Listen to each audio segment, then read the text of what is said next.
A big update to the Season Pass is now here, bringing new rewards that you won't want to miss. The once previous pass with forgettable rewards is gone, with some new powerful buildings and customizations. It's the same structure as before, with seasons refreshing every month, where you complete tasks split into 3 categories. The daily tasks consist of 3 tasks, refreshing every 24 hours with new tasks. These tend to be your more simple tasks. Note that tasks not claimed will disappear after the 24-hour refresh timer. The challenger task consists of 2 tasks appearing every 24 hours that require you to either fight or win a negotiation. Note these tasks will not disappear and will be available until the end of the season. Finally, the seasonal tasks consist of 4 tasks appearing every 72 hours, again lasting until the end of the season. These tend to be your more difficult tasks that you'll want to complete throughout the duration of the season. Completing tasks rewards you with progress used to advance through the pass. The more difficult the task, the more progress it tends to give. The further you progress through the pass, the more progress required to reach the next reward. Of course, you can decide to activate the gold ticket, which will reward you with both lanes' prizes as you progress, though this will cost you about $10 if you're in the United States.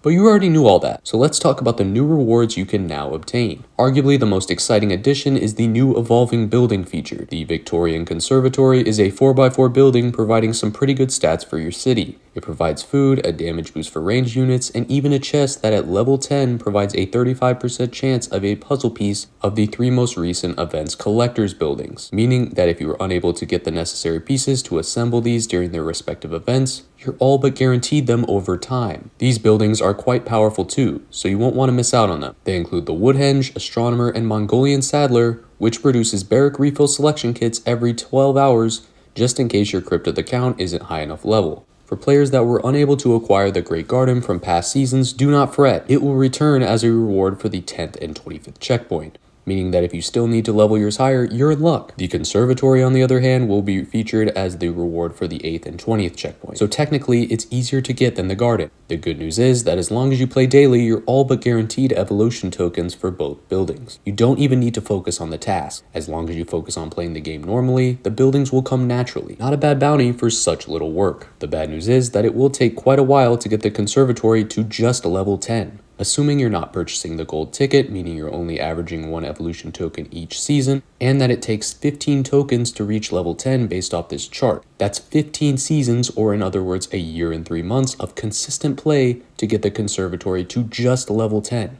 The good news is that you may not need it to be level 10 to be useful in your city. At just level 2, you're already getting a 1.3% damage boost for ranged units, and a 25% chance at the 3 collector's buildings pieces. Speaking of collector's buildings, this update features a brand new one. The Birdhouse requires 30 pieces to assemble and has a 50% chance of producing either a random barrack refill with a 20% chance for each type, or a negotiation joker, which was previously only available from the exhibition with only a 6% chance for one at level 10, making the Birdhouse the perfect building for increasing your negotiation power. However, this building will be much more difficult to get, with only 1 puzzle piece being available at checkpoint 12 and 2 at checkpoint 24. Assuming you don't purchase the gold pass and that most players won't be able to achieve checkpoint 24 for free, that's 30 seasons needed to fully assemble the Birdhouse. Hopefully we'll be able to win more pieces as daily specials in future events, or from another feature such as the Alliance Treasure Hunt. Otherwise, it'll take quite a while to assemble one free to play.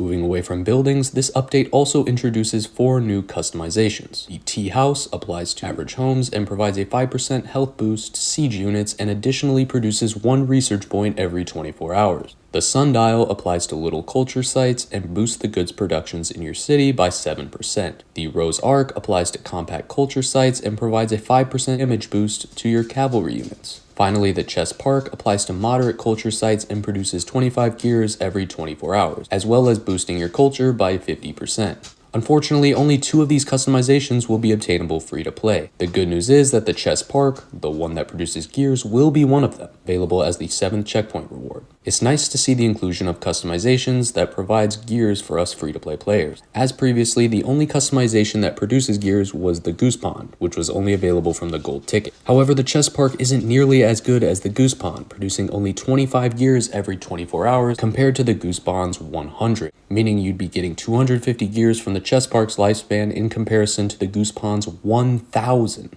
This is of course to be expected. It's only natural that the better rewards are behind the gold ticket to encourage spending. The only other customization available for free is the Rose Arc, available as the 19th checkpoint reward. meaning it will require a bit more effort to acquire. The good news here is that the best customizations seem to be the ones available free to play. It's nice to see that this update is catering more towards free to play players, despite the rewards taking so long to get. It's a welcome change, and I hope InnoGames continues to provide future updates that follow suit. So that's all the news we currently know about the Season Pass update. What do you think? Is this a good improvement, or do you think it's too early to tell? Leave a comment sharing your opinion, and consider subscribing to stay up to date on all things Rise of Cultures. Anyway, that's all for now. I'll see you all next time.